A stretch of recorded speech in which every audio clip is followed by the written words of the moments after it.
warahmatullahi wabarakatuh.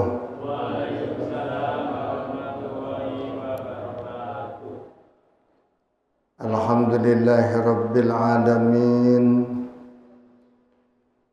Wa bihi nasta'inu ala umurid dunya waddin. Wassalatu wassalamu ala ashrafil anbiya'i wal mursalin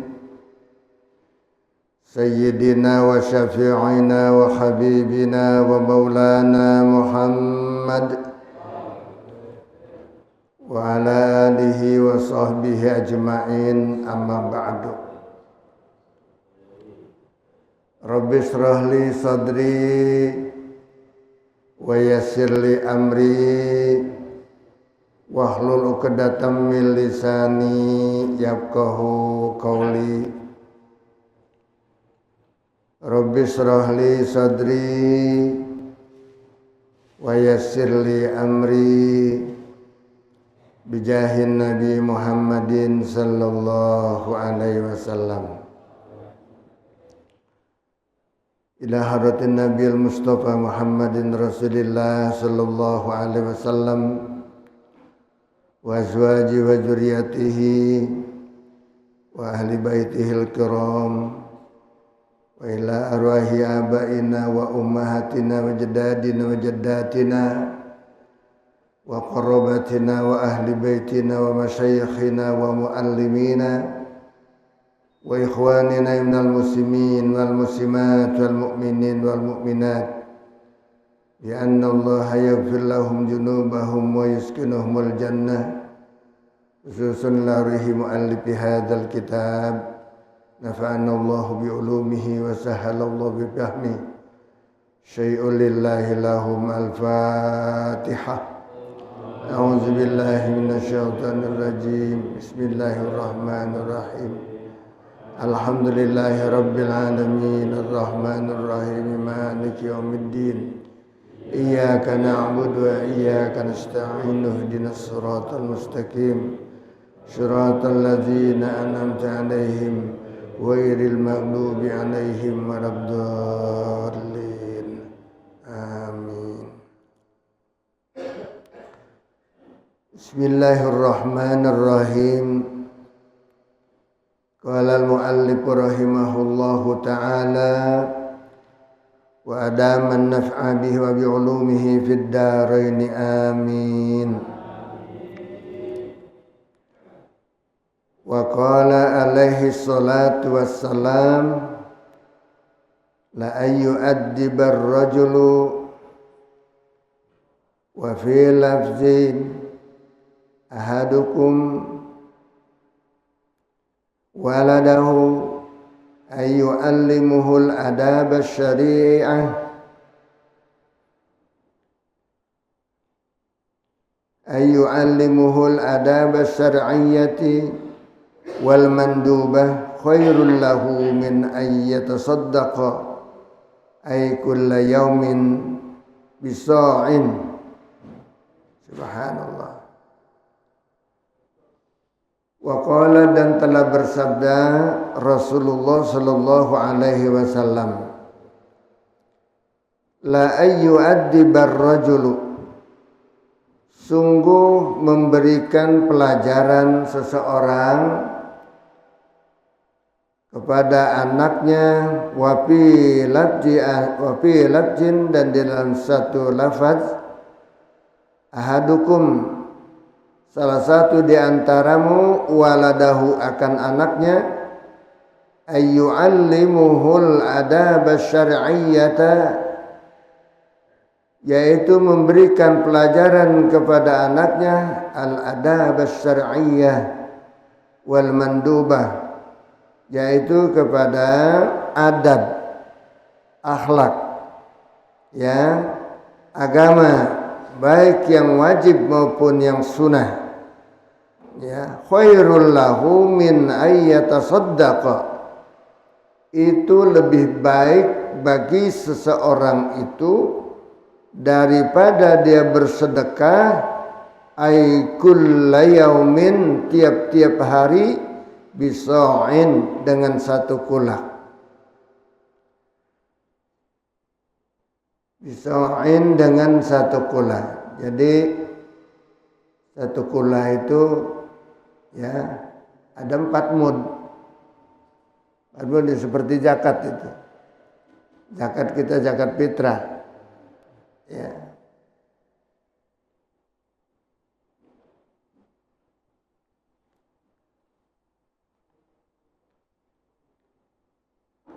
Satu sok ya bersedekah dengan kita mendidik anak kita tentang adab, akhlak. Pelajaran kepada anak-anak kita, akhlak yang baik, adab syar'iyyah, yaitu adab syara agama, akhlak agama yang sumbernya dari akhlakul karimah, yang mulia, ajaran daripada Rasulullah sallallahu alaihi wasallam. Sebab Rasul sendiri bersabda, innama bu'istu liutammima makarimal akhlak.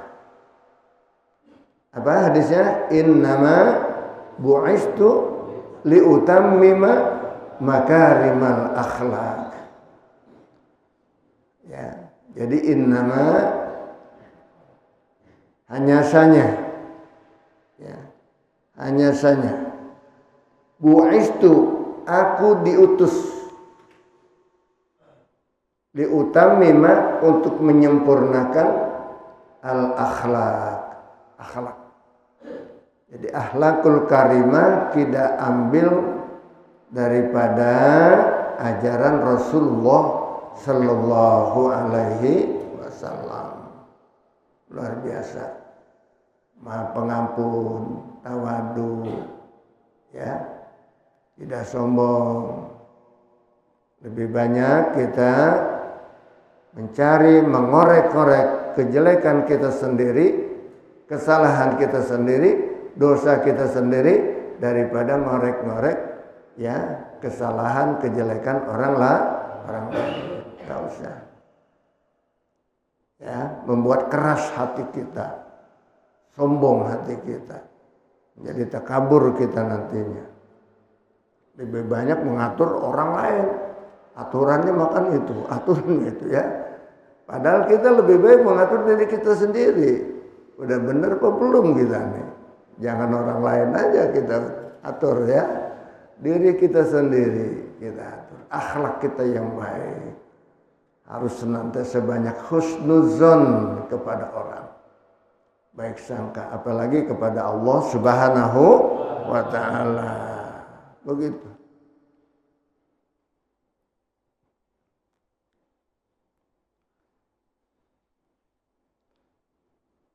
Khairul lahu, itu lebih baik memberikan pendidikan akhlak kepada anak-anak daripada min ayyatasaddaqa, daripada pahala bersedekah.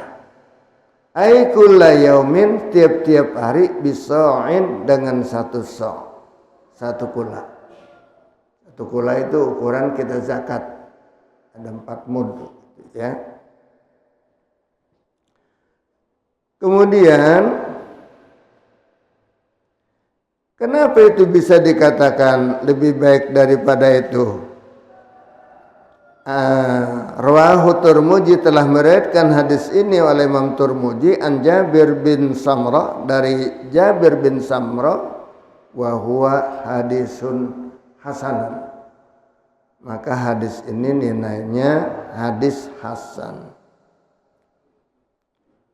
Wa qala al-Manawi, telah berkata Imam Manawi, li'annahu idza addaba, karena bahwasanya seseorang itu apabila memberikan pelajaran akhlak, addaba, memberikan pendidikan akhlak, pelajaran akhlak kepada anak-anaknya,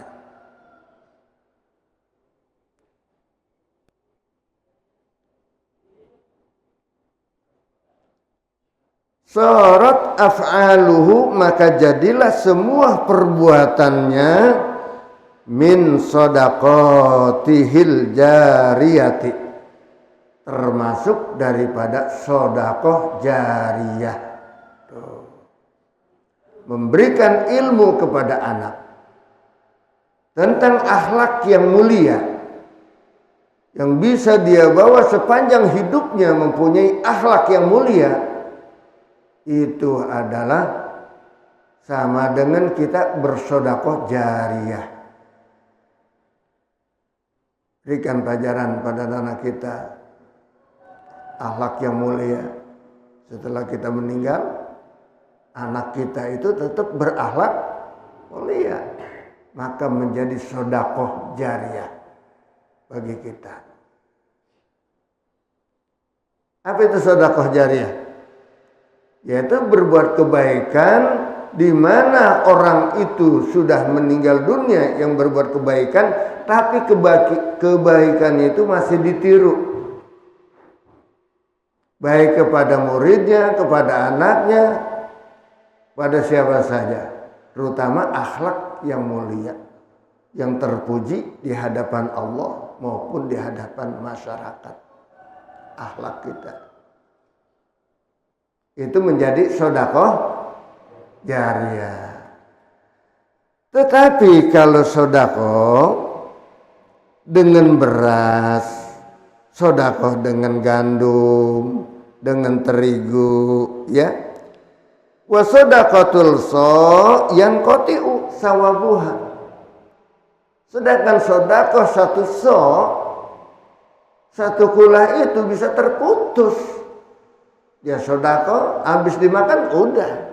Cuman itu aja sedekahnya. Dan pahalanya hanya buat dia saja. Dia beri makan kepada tetangga, kepada anaknya, itu merupakan sedekah juga.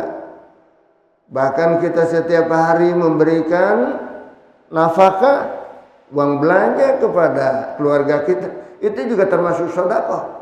Tapi terputus.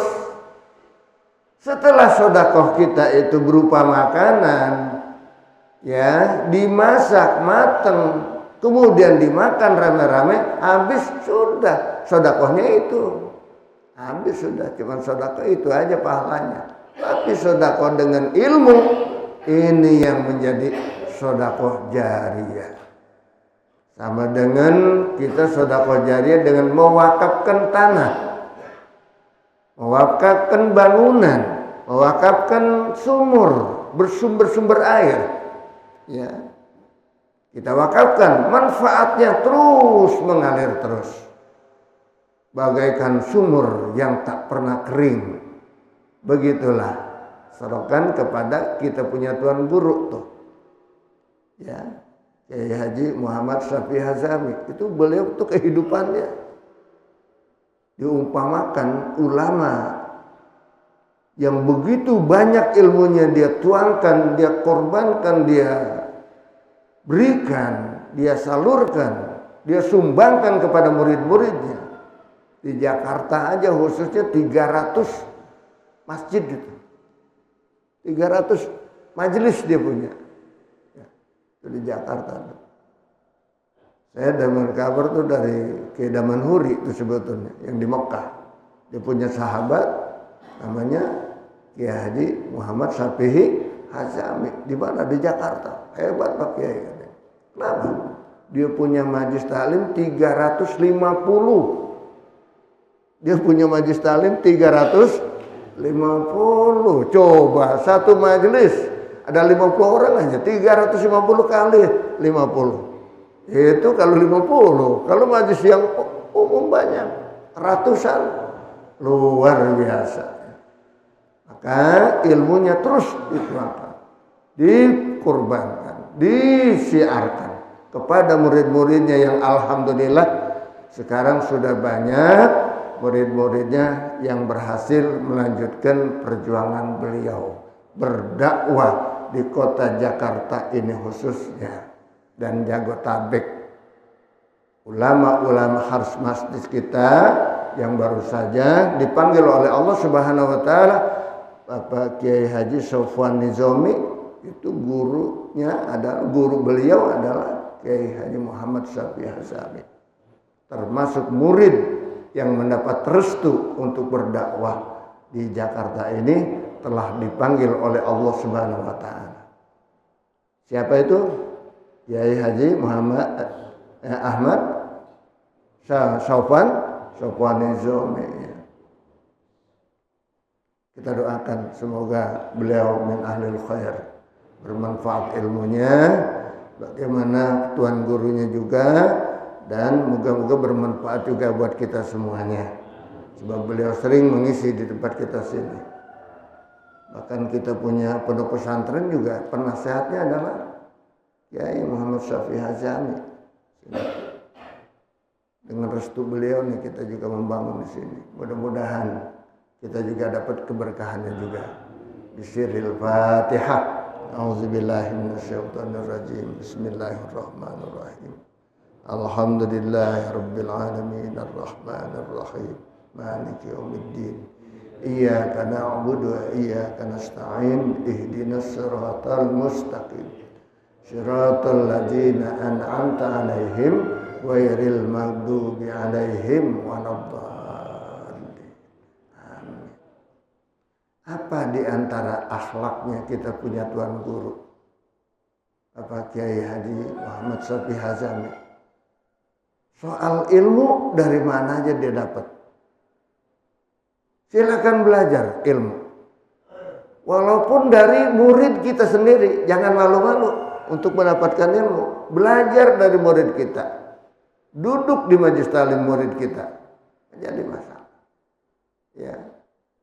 Jangan merasa kita sombong, jangan kita merasa takut. Itu kan murid, masa nggak belajar sama murid? Jangan. Nah itu diantara akhlak beliau. Ya buktinya ketika beliau tuh kalau mau pergi ngajar nyamper muridnya, dia ngaji, muridnya lagi ngajar, ya ngikut ngaji dulu situ. Ya. Seperti diantara beliau muridnya juga adalah Kiai Haji Bunyamin. Itu muridnya. Tapi belum ngaji dengan Kiai Bunyamin. Begitu. Jadi jangan segan-segan. Kita juga begitu. Itu diantara akhlak beliau yang sangat tawadhu, luar biasa. Bermanfaat ilmunya dan berkah ilmunya. Dan tidak ada murid yang dibenci sama dia. Semuanya dia senang dengan murid-muridnya. Ya. Gitu. Subhanallah, tawadhunya luar biasa. Dan kita juga di sini alhamdulillah berdoa juga dari beliau dengan berdirinya pondok pesantren Al-Musyarrafah, bahkan dengan kita membangunnya, bangunan yang di belakang itu atas restu beliau juga. Ya, punya bangunan yang di belakang atas restu beliau, bantuan doa dari beliau juga. Bangunan baik untuk gedung sekolah maupun untuk pondok asrama. Beliau sangat mendoakan kepada kita. Mudah-mudahan murid-muridnya juga santri-santri kita bermanfaat berkah ilmunya. Amin ya rabbal alamin. Nah inilah pendidikan adab yang bisa ditiru oleh anak-anak kita, oleh guru, oleh murid-murid kita. Ya, maka itu menjadi sedekah jariyah yang tidak pernah habis-habisnya, mengalir terus. Selagi itu murid, selagi itu anak berakhlakul karimah, karena didikan kita sudah meninggal dunia, kemudian dia juga mewariskan kepada anaknya, kepada murid-muridnya, terus mengalir terus. Kita sudah meninggal dunia, yang memberikan contoh kebaikan itu mengalir terus, bertambah terus kepada kita. Pahala orang yang meniru kebaikan dari kita. Itu. Maka perlu mulai dari diri kita sendiri. Berakhlakul karimah. Ya. Kalau kita banyak salah, apalagi banyak, dikit punya salah, cepat minta maaf. Dan kalau ada orang minta maaf, maafkan segala dosa-dosanya. Jangan tiada maaf bagimu. Jangan, itu bukan orang berakhlak namanya. Ya, jangankan dia minta maaf, enggak minta maaf pun kita harus pandai memaafkan dosa orang-orang. Nah, itu diantara ya akhlak yang mulia. yang dicontohkan oleh baginda junjungan kita Nabi besar Muhammad sallallahu alaihi wasallam. Itu akhlak itu tuh belajar begitu nggak perlu pakai kita. Dengan contoh aja, dengan cerita aja, dengan bahwa beliau gini-gini, itu kita tiru kebaikannya. Itu udah jadi ilmu. Jadi seandainya kita datang ke sini nggak bawa kitab nggak jadi masalah. Yang penting apa yang diajarkan oleh baginda Rasul. Yang tertuang di dalam kitab ini, dalam hadis yang mengatakan begini-begini tentang akhlak karimah, itu kita ambil contoh, suatu ilmu yang luar biasa kita terapkan dalam hidup kita menjadi ilmu yang bermanfaat dunia dan akhirat. Duduklah kita pada tempat-tempat yang terpuji, ya, sesuai dengan ilmu kita. Ilmu kita agungkan, kita amalkan, kita akan dimuliakan, akan diagungkan oleh ilmu kita. Tapi kalau kita bertumpuk-tumpuk kita punya ilmu, tapi nggak diamalkan, tidak dimanfaatkan, maka kita akan dihinakan oleh ilmu kita sendiri.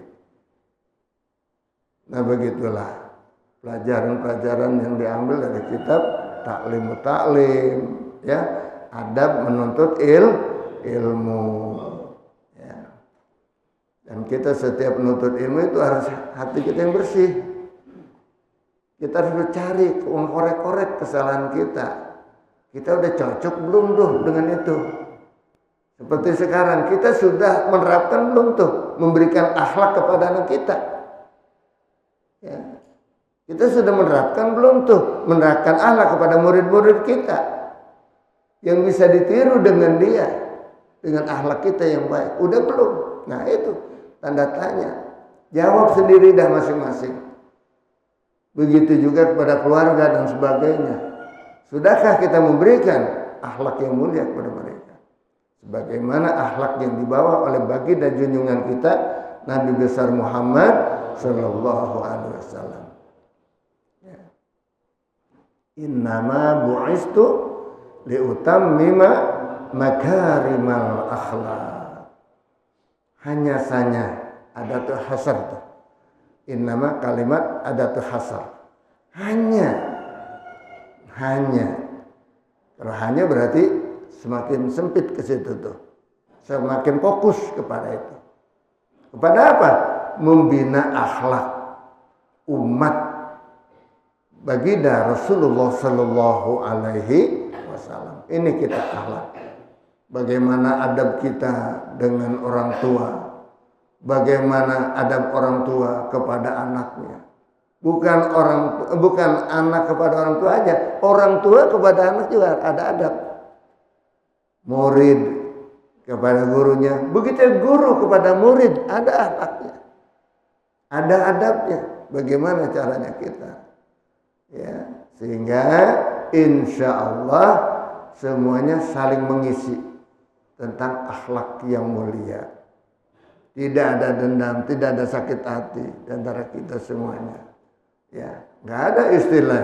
Gua kalau dia baik sama gua lebih baik dong. Nggak ada istilah begitu. Kita harus berbuat kebaikan terus kepada siapapun juga. Bahkan kepada musuh sekalipun, mari kita berbuat baik supaya dia jadi orang yang baik. Begitu. Ya, nggak ada istilah kita ngancem dendam segala macam, nggak ada. Dalam akhlak baginda junjungan kita Nabi besar Muhammad sallallahu alaihi wasallam. Kita harus segera mohon ampun, minta maaf, dan kita juga harus segera memaafkan kepada orang-orang yang ada sekitar kita. Ya, bila mana di antara kita umpamanya ya ada kesalahan, segera kita saling minta maaf. Dan insya Allah kembali kepada Allah, sudah tidak ada lagi tuntutan nanti yaumul kiamah.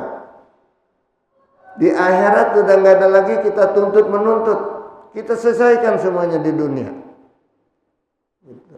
Baik kepada keluarga, istri kita, anak kita, tetangga, semuanya saudara kita. Apalagi orang tua kita.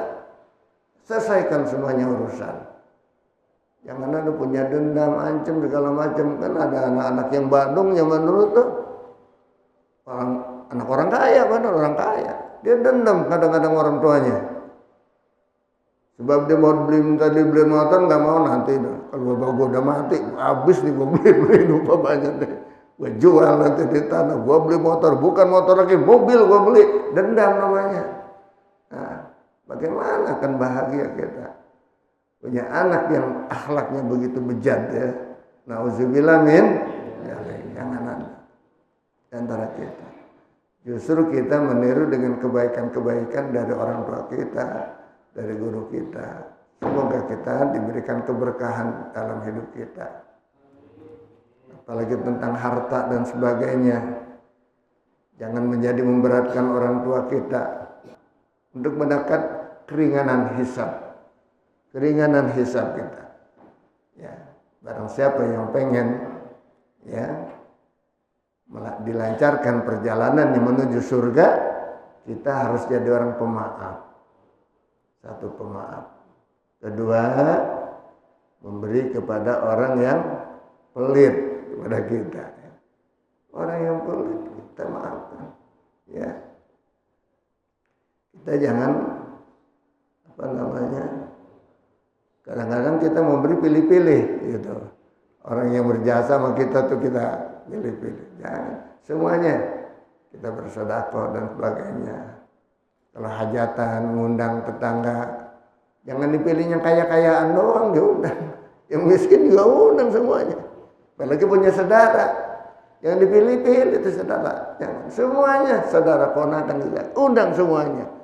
Kita bikin pesta umpamanya sehari semalam, ayo pada datang makan di situ pada ya. Itu sebetulnya luar biasa. Senangnya semacam itu ya. Jangan kita mengharapkan menyambung silaturahim kita. Undang sama tetangga. Jangan sampai ada yang merasa tidak diundang, menjadi nggak datang, jadi marah, lu ngapa nggak kesana. Jangan undang. Cuman barangkali ada yang nggak kesabar, barangkali karena kelupaan atau nggak sempet atau apa, dititipin dan sebagainya, kita juga maklumin. Jangan kita udah suujon aja, gua mah nggak diundang, gua mah nggak datang gitu. Nah, jangan. Kenapa sebabnya? Barangkali karena ada punya masalah tuh yang begitu-gitu tuh. Pasti hatinya ada yang ganjel tuh, ya. Makanya selesaikan. Jangan kita punya pikiran segitu. Datang aja supaya kita ya bisa berjabatan tangan. Dengan berjabatan tangan kita berarti sudah saling memaafkan satu sama lain. Alhamdulillah. Itu luar biasa ya. Ini hadis hasan yang dinilainya sangat bagus oleh para rawi menerangkan tentang hadis ini, luar biasa. Jadi kalau kita memberikan adab, ilmu adab yang mulia, maka itu menjadi sedekah jariyah. Berikanlah akhlak yang mulia kepada anak-anak kita supaya anak kita jadi anak yang mulia. Jadikanlah anak-anakmu, cucumu, keluargamu, murid-muridmu, santri-santrimu ilmu untuk mendapatkan kemuliaan, sehingga nanti dia akan mulia dengan ilmunya. Begitu.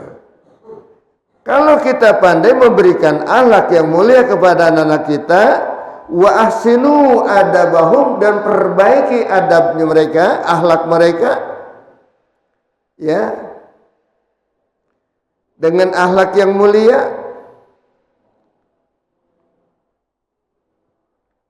bi ayyuallimuhum riyadatan nafs, dengan mendidikan mereka dengan olahraga jiwa. Nah, olahraga apa namanya?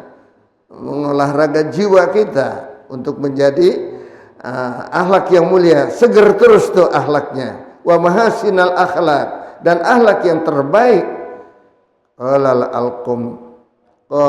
al-qomita, dan berkata Imam Al-Qomi, wal adabu wastimalu ma yuhmadu qaulan wa fi'lan. Dikatakan oleh Imam Al-Qomi, wal adabu, adab itu adalah wasti'malu ma yuhmadu, ialah menuntut berbuat kebaikan yang terpuji qaulan wa fi'lan, ucapan maupun perbuatan yang kira-kira bisa mendukung kebaikan hidup kita.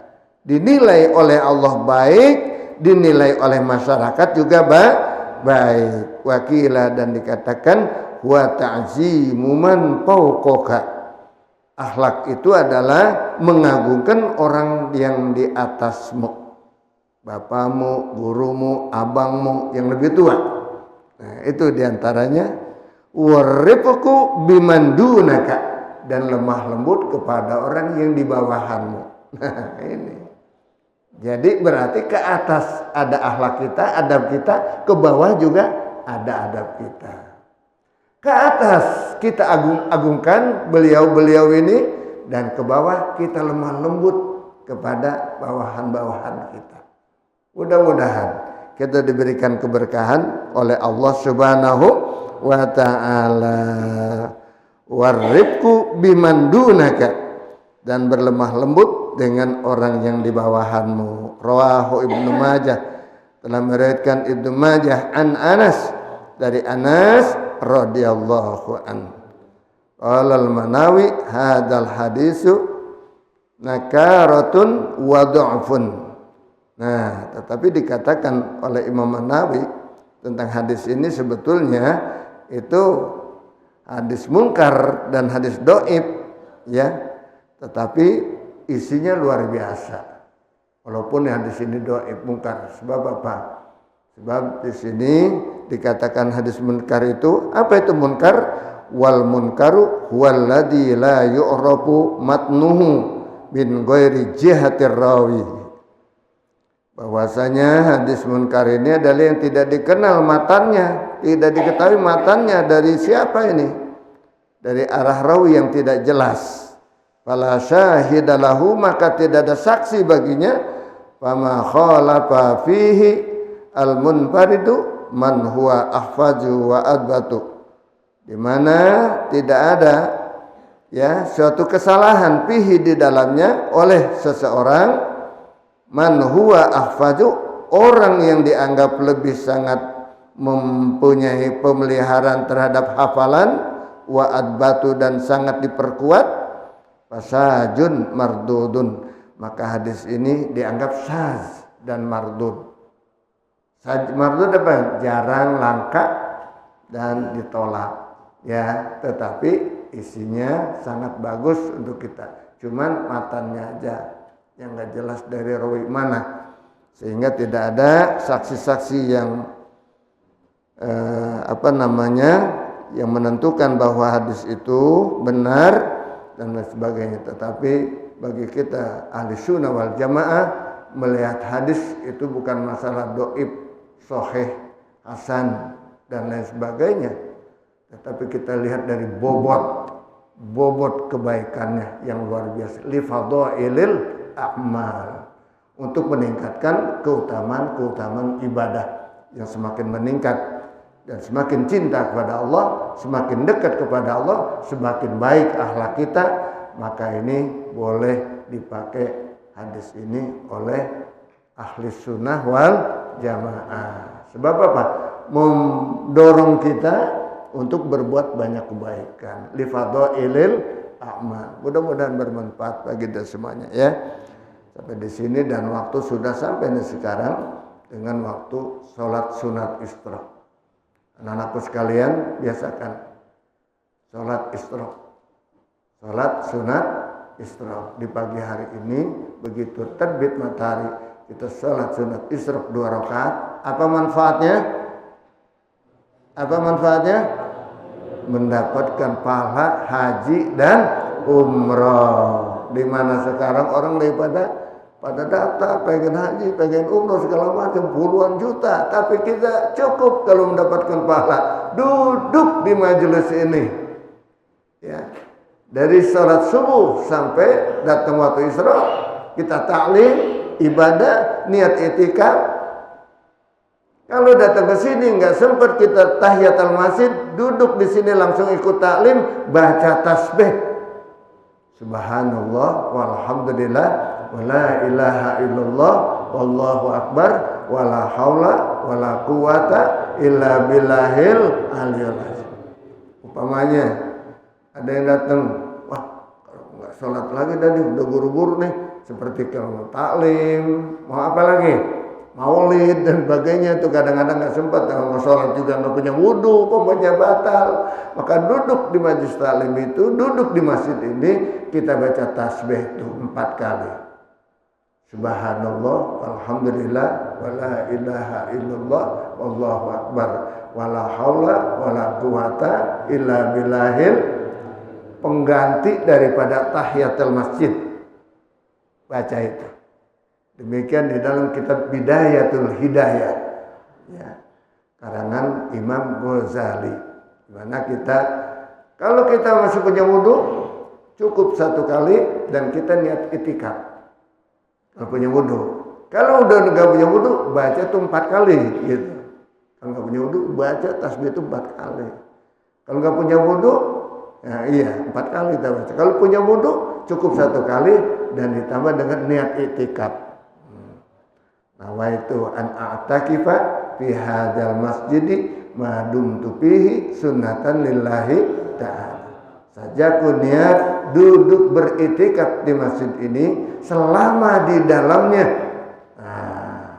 Selama di dalam ini masjid kita niatan dengan itikaf, maka insya Allah mendapatkan pahala dari Allah Subhanahu wa ta'ala. Pahala itikaf luar biasa. Sekarang sudah waktunya kita untuk sholat sunat Isra.